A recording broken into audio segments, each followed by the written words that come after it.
Bobblehead Motorworks, welcome back. Today, I'm putting this carburetor on that snowblower. This is a part 2, and it's going to be very fast because I have stuff to do. So, let's go. I have to remember from part 1, this carburetor, the old one, is just absolutely shot. It was so gunked up, the float wouldn't move, and it had a bunch of weird things going on. I think I lost the spring as well.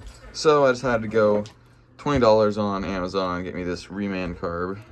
Actually, I gotta take this apart a little bit because you see that little nasty white foam guy? Actually, it's yellow now. It's supposed to be white, like that, and it's supposed to go right in there. And I forgot to put it in there, so let's get that going. First step is to take off the little flap guy, and you can see it's kind of just in there, and it's held on by those semicircle raises, kind of, in the thing. We just gotta get our one and only pliers and just kind of get it out of there. It's as easy as just pulling it out. So now, we just gotta get this guy off. Now we have this guy off, let's get the foam guy on there and get it all reassembled. Before we throw it in, we gotta make sure this actually spins. Oh, it's a tough spring. Look at that, closes all the way. We're good, let's throw it in. Let's get our hardware. It has been a while though, so forgive me if I don't get it right the first time. I need to put this little filter on there because with the kit, it came with filters for like a lawnmower or something else that would have this engine. But funny thing with snowblowers is usually they don't have air filters because most of the time they're operating, there's not going to be a lot of dust or stuff like that in the air. Marblehead Motorworks. Email us at marbleheadmotorworks@gmail.com. We fix your motor. See what it works. It fell apart. Hold on. Fun. Just these two 8mm bolts, and this little carburetor should be ready for installation. Hell yeah, brother. Now, when you're putting this together, don't be dumb. Make sure there's an equal gap between this side and that side, between the mounting place and the screen. It seems we have a bit of a issue with our reman carburetor. Take a look. See if you can spot the difference. Besides the fact this one has a bunch of other crap on it, but look. The fuel intake thingamabob is on the other side. I hope I have more fuel on somewhere. Let's worry about getting it bolted up first, though. Let's try to remember the gasket this time. 10 mil, 10 mil, 10 mil, 10 mil, 10 mil, 10 mil. I think it's a 10 mil, might be a 12 mil. Let's get a 12 mil on a 10 mil. Release me. Release the 8 mil. 8 mil, 10 mil, 12 mil. It's gonna be a 12, isn't it? Nope, it's a 10. Yippee. Need a wrench, this is too fat. Whoa. 10mm wrench, hell yeah. You know, this might look a little bit different than what it was before, but I could not get anything onto those two bolts to get this carburetor on. So I took off our little filter screen attachment, plastic piece, metal filter, whatever the hell you want to call it, so that I could actually get access to that with a 10 mil on extension on a little 1/4" ratchet. So let's see if that goes any better. Back in business. Look at that. I think I jinxed myself. I can't get the other one, but thank you to Briggs & Stratton's good design, we can get a T25 Torx on there because it's got a bit of a hole for it to go. Good job, Briggs & Stratton. The rest of your design is not very good, but good job with this one.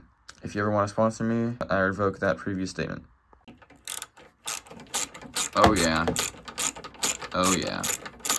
Okay, screen's going back on now. Okay, now to figure out our fuel line issue.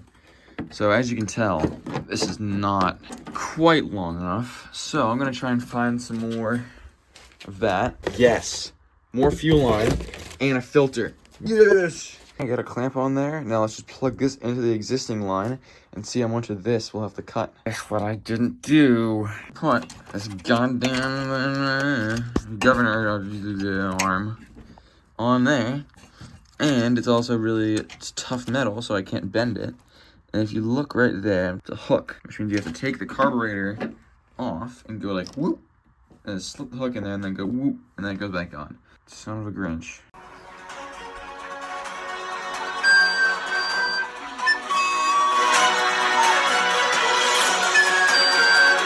Maybe I should have watched part 1. You should too, because that's how the whole disassembly thing, and you get to see some really, really old gas. So replace your gas and replace your oil. That's a good one too. Also, if you don't use your snowblower, don't just like let it rot in your garage or your shed or whatever. Like get it out every like month or 2 and just let it run, let it get some of that old gas through the system. The little arm is in place, and so is the return spring. Do not forget the return spring. Anyways, I'm just turning it back down now, and then should be able to figure out that fuel line and then get it started up. Should just be fuel line now. Knock on wood. Okay, cut it right about there.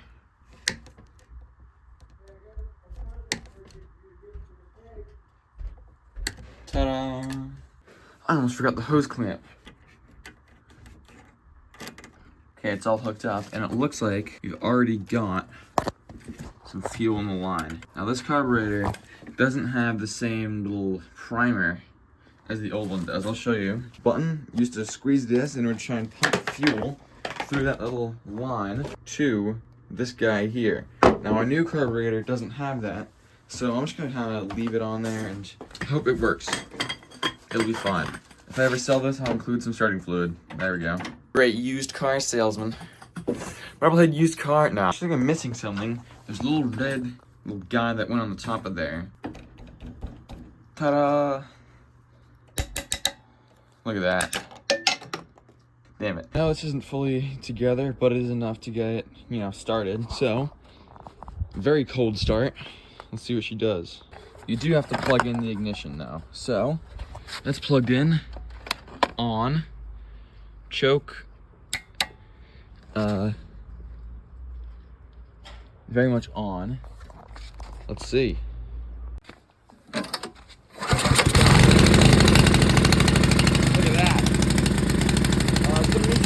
But yeah. Choke.